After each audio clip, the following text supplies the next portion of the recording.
The author describes Lucian as urban Jesus. I am already sold. Hi guys, Terry here with another video, and today we are doing an episode of Terry's Tie-Ins where I talk about the novelization of Underworld. Now, if you're unfamiliar with this story, Babette actually did a review of the film. I'll try to remember to leave a card or a link somewhere so you can scope that out. But be warned, I am going into this kind of review solely about the merits of the book, with the assumption that you are already familiar with the film or the book in and of itself, the story and the characters, basically. I also really didn't write a script for this. I'm kind of playing it by ear. I have some bullet points over here, so if it's a little choppy, a little rough, I apologize. But yeah, this is basically just me reviewing the merits of the book in and of itself, with the expectation that you're already familiar with everything. Alright, so given that this is a novelization, and I intend to review several more novelizations, I've actually got a few down there, I decided I wanted to create a criteria going forward in which I grade and focus on when talking about novelizations. So these are just kind of some basic rules that I've come up with. There are about 3. So the very first one is, how well can the book stand on its own? Now, while these books are beholden unto what they are adapting, they still have to stand on their own as a novel. This is kind of for people who may have never ever seen the movie. This is meant to be for people who are probably never going to see the movie or whatever.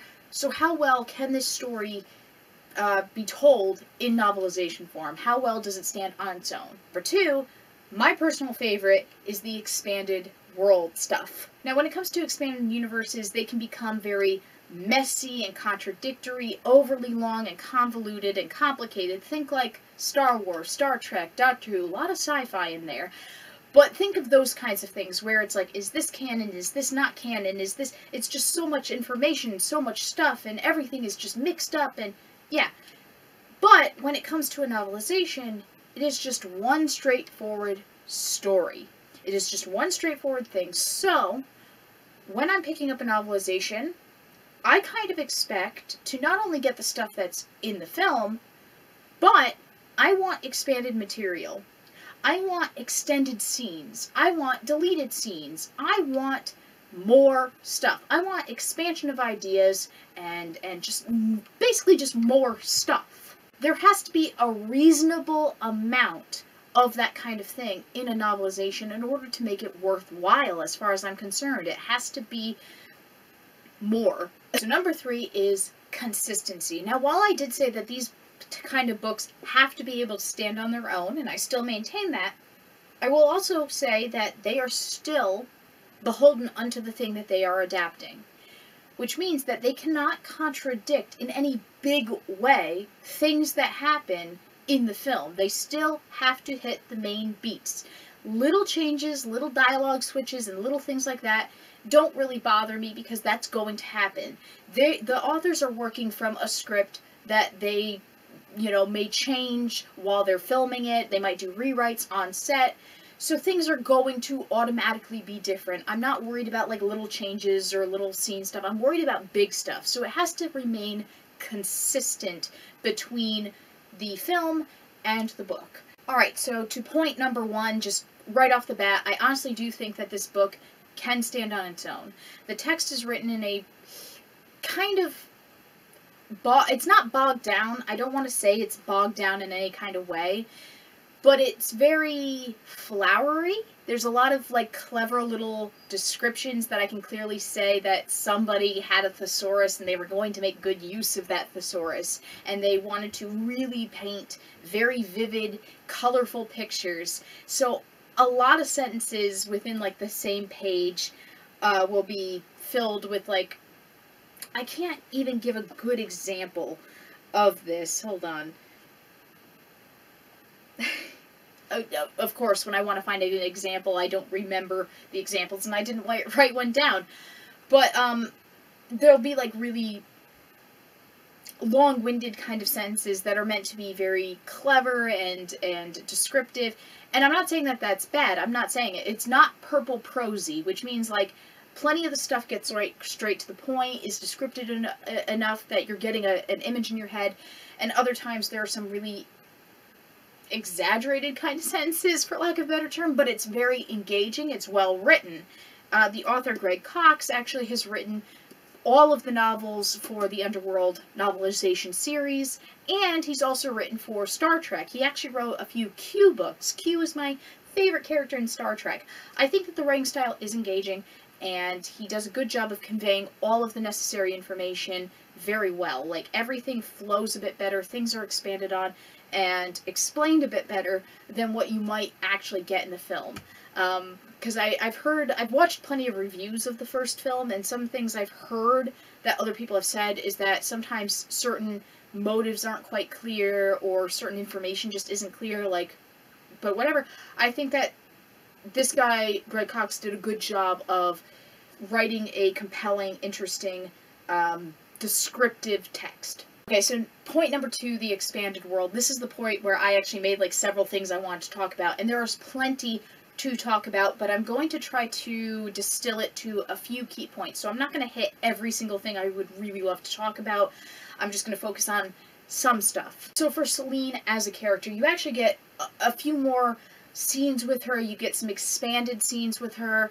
It's all the same stuff that you're seeing in the film, of course, but there are a lot of extra scenes, and you actually feel, just as an example, you actually feel the passage of time. When you're watching the film, it just feels like one consistent night, like day has never come. But there actually are scenes in the daylight where they're awake during the day, or things are going on during the day. So there actually is a passage of time. You feel a more consistent passage of time, and during one of the day scenes with Celine, she's with an unconscious Michael Corbin, and she can't do anything because she's under a dock.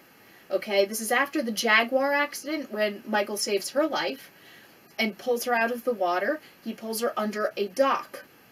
And during the entire day, Michael is basically unconscious from a concussion. So I'm amazed he didn't have any brain damage, given that he was unconscious for hours.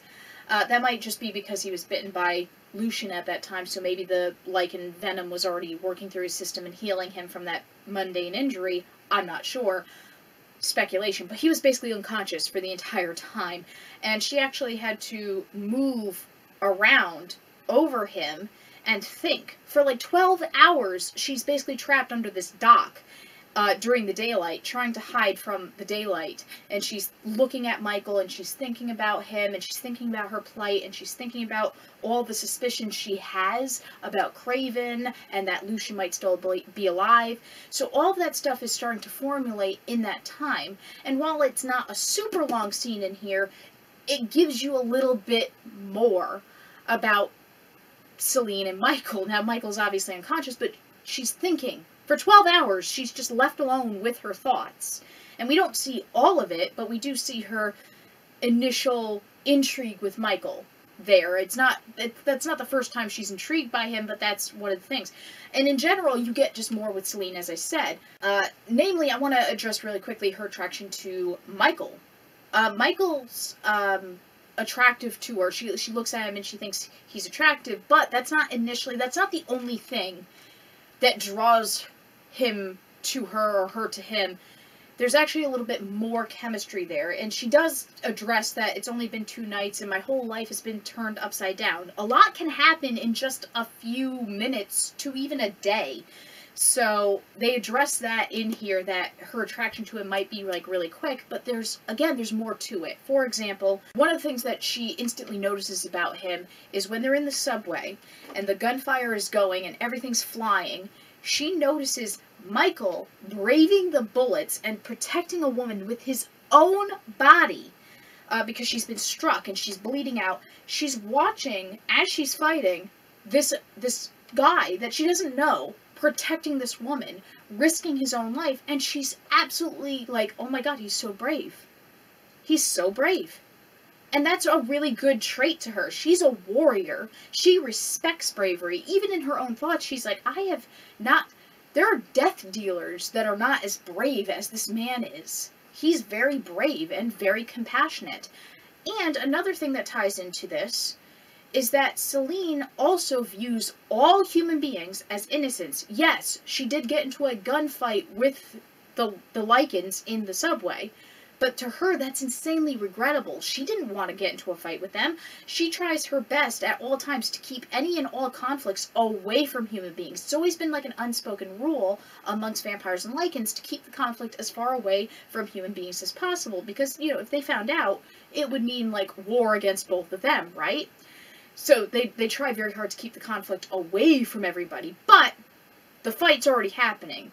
And so she already has this notion in her mind, which I thought was really interesting. She views all human beings as innocents. Where this concerns Michael is that when she starts realizing that Michael is somehow attached to the Lycans, she doesn't know, and that's part of the mystery throughout the entire novel. She's trying to figure out why Michael is so important and such. That's part of the whole thing. She also views him in a very sympathetic light. It's not just I'm attracted to you because, you know, you're good looking or that you're brave. He also did save her life, which she respects. She appreciates that he saved her life, which is one of the big reasons she doesn't want to kill him. It's not instantly just like, oh, you make my panties wet. It's more of, you saved my life and you're brave. Those are two traits that I can respect. But you're also an innocent that was dragged into this conflict against your will. She actually has a lot of sympathy for Michael, because Michael didn't want to be bit by a lycan. He's basically human for the majority of the story, and she genuinely feels great sympathy for him. It's not his fault that he has special blood that the lycans can use. It's not his fault that he's tied into this conflict. He is an innocent. He was dragged into it. He's a good person, and she bonds with him. So that actually is kind of shown a bit more in here. And yes, of course, it's a little fast. It's an action movie romance, but there's a little bit more depth to her attraction. It's not just attraction, it's also sympathy. It's also affection. It's also kinship, because she also finds out a bit about Michael. That's another thing. Going on to my next point, you find out more about Michael. Michael in the film, in my opinion, really just does not have that much. He's just kind of thrown into the situation, which is part of his narrative. He is thrown into the situation through no fault of his own. He is a casualty. He is a victim. But you learn more about his personage in this book. You learn that one of the reasons he's even in Budapest in the first place is because he had a fiancée. I think her name is Samantha. And Samantha and him get into this severe car accident. Samantha is, like, smashed, and she is dying, and she's going into shock, and all she keeps asking Michael over and over again, because she can't process because she's dying, she's like, "Are you okay? Are you okay?" Over and over again, and he has to watch her slowly die, and before the ambulance gets there, like 2 minutes before the ambulance gets there, she's dead. And this puts Michael into such a state that he basically decides that he is going to do his best to save lives whenever he can. He's going to become a doctor. Now, the reason he goes to Budapest specifically is he wants to... He had grandparents that came from Budapest who told him a lot of stories about Budapest, about living there. So he decides, okay, I already kind of have a kinship with this place. I'm going to drop my previous life, this grief-stricken, blood-soaked life, and I'm going to start over again, and I'm going to save lives, and I'm going to be a good person, and yeah. So it makes Michael even more sympathetic. It makes Michael actually have more personage, just more of a personhood. I'm using the wrong words. It basically makes Michael more interesting, sympathetic, and you feel even sorrier for him, basically. And it works on Celine, too, because when she finds out that Michael actually was in this horrible car accident and watched somebody that he loves die, just kind of like how she heard her family and saw her family being slaughtered. Well, she didn't see her family, but she certainly saw the aftermath of it, and she heard it. She feels a kinship with him, and she also feels great. She gets a pang of guilt and shame, because she realizes that she put Michael through hell. Yes, she was saving his life, mainly because she wants to learn about him for the sake of her coven, but besides that, notwithstanding, she feels a great amount of guilt because she almost got him killed in a horrible car accident because she was so stubborn. She's bleeding, and she's losing blood, and she's, like, fainting. And instead of just pulling over her car, she ends up fainting at the wheel and gets into a horrible car accident. And then Michael, despite all of that trauma, still saved her life. So it makes her feel even more guilty about Michael's involvement in the whole situation and her part in involving him in the situation. And that's kind of when she really resolves to keep him safe. and to do her best to protect him. And that's just the two main characters of the film. I mean, Celine's the main character, and there's a lot of, like, main characters. You could point to other characters, but let's just say those are just the two main characters, for argument's sake, that get, like, so much more stuff. I didn't even cover, like, everything else. There's so much stuff that I want to get into about, like, the tone of the story and vampires and werewolves, but, like, let me give you some other examples. Every, like, side character that you get has, like, a name, or has some thoughts, or whatever. For example, did you know that the two, death dealers that were with Celine down in the subway were named Rigel and Nathaniel? And Nathaniel actually gets, like, a brief little bit where he's thinking to himself as he's waiting to go into the subway. He's thinking about how he used to know this really good poet back in, like, the 1700s. So it, like, that kind of, like, little, and Amelia, for example, Amelia also, she gets a whole little segment as to why her entourage failed to protect her from the Lycan attack, why she ends up getting slaughtered, because, you know, I've heard criticism about, like, how Amelia is so weak. She's an elder, and yet she couldn't defend herself, and nobody defended her from the Lycans when they attacked her train. But you actually gain insight as to why that is. You know, they weren't prepared for it. It was an ambush. Of course, they're not going to suspect anything, so of course they're not going to be prepared, and the Lycans are insanely powerful. And you also get insight into Amelia's thoughts about going into the crypt. She's actually relieved. She wants to go into the crypt because she's tired, and a 200-year nap sounds pretty good to her. And then as she's dying, she's having a lot of frantic thoughts, and it's just actually really good. Those kinds of little details of giving people, and also with the Lycans as well, in their crypt, in their underworld, you actually find out that there are female Lycans and Lycan children. Now, I do believe, if you watch Underworld, the majority of the Lycans are male. I don't recall any female Lycans, except for maybe one in a small little shot sitting up in, like, some little alcove when, I think, Reyes is walking through the underground. But there are Lycan children and women. You don't see that really in the film. No concrete, like, here's Lycan women. It's always been, like, Lycan men. So I thought that was really interesting, that they actually have, like, a whole little civilization. You gain more insight into the vampire hierarchy. Erica gets a lot of scenes and a lot of thoughts and a lot of little extra bits. Like, she almost bangs Craven, for example, which you don't see that anywhere in the film. And she also gives Craven a gun and thinks that she's going to go with him when he's ready to flee the manor. She thinks that she's going to go with him. She gives him this gun to help him out, and right when she goes to sit into the limo, he slams the door and takes off. And then she's like, well, what the... And I didn't know this until reading this book, but Erica's a servant. Now, I guess maybe you could figure that out if you're watching the film, but I certainly didn't. I just assumed that she was just a no-rank vampire. I didn't think that she was a servant. I simply thought that she was kind of like this little vampire that wanted attention, craved attention, wasn't really of any rank. She just kind of was there. She was just part of the Covenant whole. I didn't know that she was a servant, because I don't recall her wearing... They actually, in this, have a book, in the book, they actually have her wearing, like, servant's clothes. Like, she actually has, like, a specific uniform that she's supposed to wear. I don't recall the vampires wearing a specific uniform. I could be wrong, but I don't recall Erica ever wearing, like, a specific uniform, like a lacy little maid outfit, like she does in the book. So it's like all those little details help really shape the world and really make it feel like it's got depth, and that we're a part of it.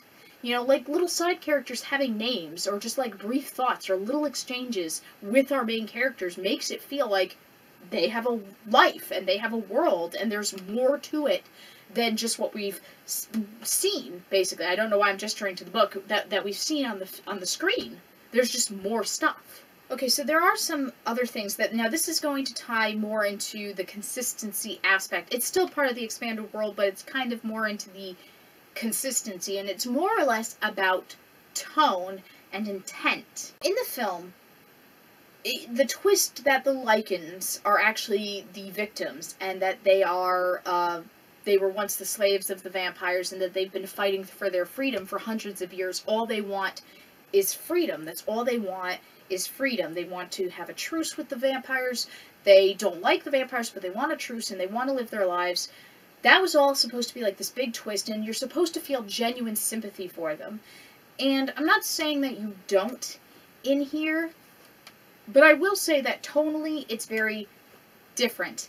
The vampires in both the book and the film, except for Victor, who is a hypocrite and a liar, the vampires do not feed on human blood. They feed on willing consorts of other vampires or humans that volunteer their blood, or they feed on animals or synthetic blood. They have not fed on human beings in a long-ass time, centuries. They have not. That became a rule, and ever since it became a rule, everybody obeys that. Again, except for, like, Victor, who is a fucking hypocrite. But the Lycans, who we are meant to be very sympathetic, once we realize their plight, we're supposed to be very sympathetic to them, right? Especially because we've kind of grown to like Lucian, because he's very charismatic and charming.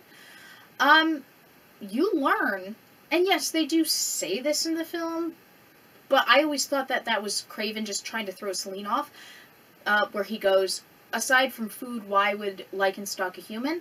I thought he was just saying that to throw Celine off the scent, as to why Lucian would be tracking Michael. But no, the Lycans actually eat human beings. It's addressed here that in their lair there are bones of human beings scattered around, and I'm kind of like, makes you look a little less sympathetic. Makes you look a little less sympathetic. The vampires are more sympathetic than them, and I get that there is still some element of sympathy, that they are in that level where they really don't have the luxury of choice. They are trapped in this underworld. They are reeking. They're surrounded by their own shit and piss. They are just, they're in this filth, and they're trapped down there, and they really don't have a choice, so they're gonna eat what they can get, and if that happens to be wayward humans, so be it. I get that's kind of like the vibe they're going for, but at the same time, that helps to diminish my sympathy a little bit for them, just a wee bit. Because they can control when they turn into a werewolf. Like, that's part of the story, is that a lot of them have learned how to control when to be a werewolf. And most of them, if not all of them, are old enough to do this, right? So they could feasibly control their cravings. They could just go and get a Big Mac if they really want to during the daytime when the vampires can't come out. I don't know, it just that to me tonally kind of shifted a little bit. The werewolves are still werewolves, and they are still violent, and they still opened fire in a subway station and stuff like that.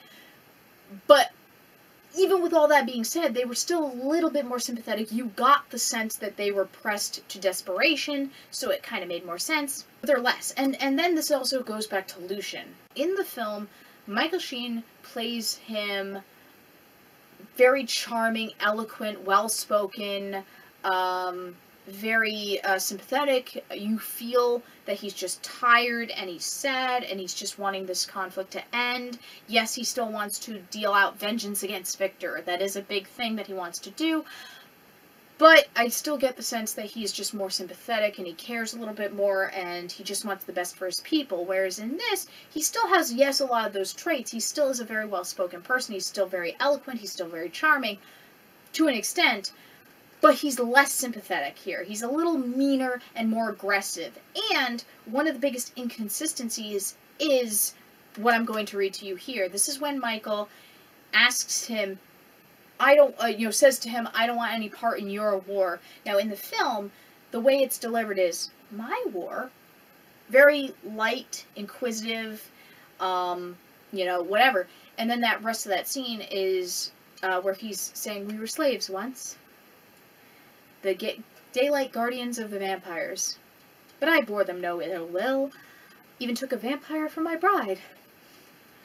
It was forbidden, our union. And I can't remember all the lines, but basically it was forbidden our union. And basically he says that Tonya was put to death for loving me.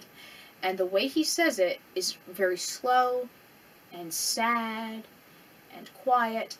But here, there's different information that we're given that does kind of contradict what we see in Rise of the Lycans, which is what he's basically referencing.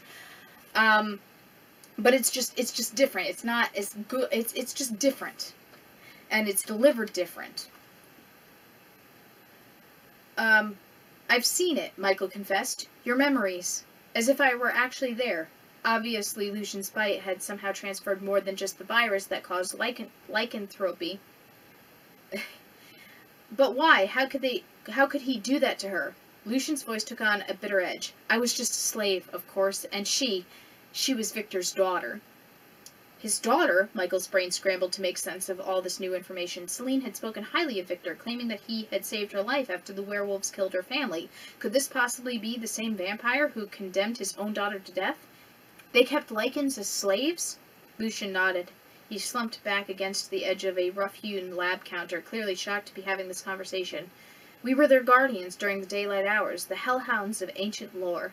At one time we had run wild, stalked by vampires' relentless death dealers, who feared that we would incite the mortal's fury against both Lycan and vampire alike. But by the 15th century, when Sonia and I dared to love each other, we had been thoroughly domesticated. We protected the vampires by day, and in return they took us in, fed us, clothed us, and kept us under lock and key during the nights of full moon, when our unchecked depredations might have endangered us all. He sighed, remembering. It was an age of distrust and superstition. Suspected werewolves were being burnt alive throughout Europe, while innocent corpses, and some not so innocent, were being staked and beheaded by fearful priests and peasants. We were forced to work together to survive, but they took advantage of the situation. The venomous rancor returned to his voice, stoked by an undying fury that had survived for centuries. It was forbidden, our union. Victor feared a blending of the species, feared it enough to kill his only daughter, burnt alive for loving me. That was the rest of the line from the film. So you see the difference in the tone, and you see the difference in the information. In the original story, Victor decided he wanted to create a slave race of Lycans using Lucian's venom to turn people into thinking Lycans. Lucian was like the first of his kind. He could change at will, and he could think, whereas a lot of the other Lycans were just beasts. So he was like, let's take that guy, and we're going to turn other people into a variant of him, and then we're going to use them as slaves, and we're going to whip them and keep them under lock and key. Here, Lucian basically says, originally, it actually was a deal between us. They kept us under lock and key only during the times of the full moon, and they gave us food and such to keep us satisfied, and in return, we made sure no one came after them, which I'm sure people did. So it created an inconsistency between the films, and tonally, it's different, and tonally, it makes Lucian a little less charming. I don't know, I keep using the word charming, but to me, that's what it did.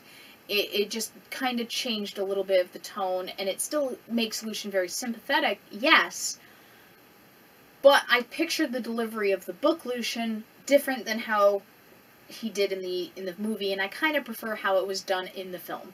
Overall, though, this is a good book. There's a lot of extra juicy details, lots of extended scenes, and for the most part, it's consistent with itself, it's consistent with the film. I think it honestly is a really good read.